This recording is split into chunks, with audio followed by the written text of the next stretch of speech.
Kalangan di DPRD Banjarmasin turut menyuplai kebutuhan dapur umum untuk bebuhan pengungsi yang menjadi korban bencana banjir di 5 kecamatan. Bantuan ini sebagai bentuk kepedulian dan empati seluruh anggota DPRD Banjarmasin.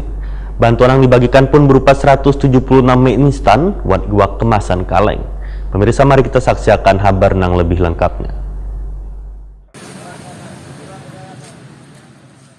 Kalangan di DPRD Banjarmasin turut menyuplai kebutuhan dapur umum untuk bebuhan pengungsi yang menjadi korban bencana banjir di 5 kecamatan. Bantuan diserahkan Wakil Ketua DPRD Banjarmasin Muhammad Yamin, didampingi Wakil Ketua Matnur Ali F beserta anggota dewan lainnya ke posko tanggap darurat bencana di Kecamatan Banjarmasin Tengah, kemudian dilanjutkan ke Kecamatan Banjarmasin Barat, Banjarmasin Utara, dan di Kecamatan Banjarmasin Selatan. Jelang tengah hari Sabtu 16 Januari 2021. Wakil Ketua DPRD Banjarmasin Matnur Ali F menyatakan bantuan ini sebagai bentuk kepedulian dan empati seluruh anggota DPRD Banjarmasin. Bantuan yang dibagikan berupa 176 mie instan dan iwak kemasan kaleng. Sementara itu Wakil Ketua DPRD Banjarmasin Muhammad Yamin menyatakan persoalan banjir yang terjadi perlu disikapi serius dan ditangani secara berkelanjutan. Selain itu menjadi bahan evaluasi supaya kejadian serupa kada terjadi di masa yang akan datang. Muhammad Yamin pun menghimbau seluruh warga bisa membantu meringankan beban korban banjir dengan memberikan bantuan, baik bantuan berupa sembako terlebih lagi bantuan berupa obat-obatan.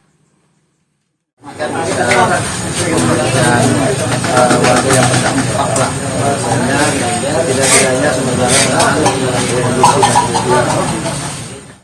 Banjir di Banjarmasin terjadi sejak tanggal 14 Januari 2021. Pemerintah Kota Banjarmasin sudah menetapkan status tanggap darurat bencana banjir hingga mendirikan posko wan dapur umum di setiap kecamatan.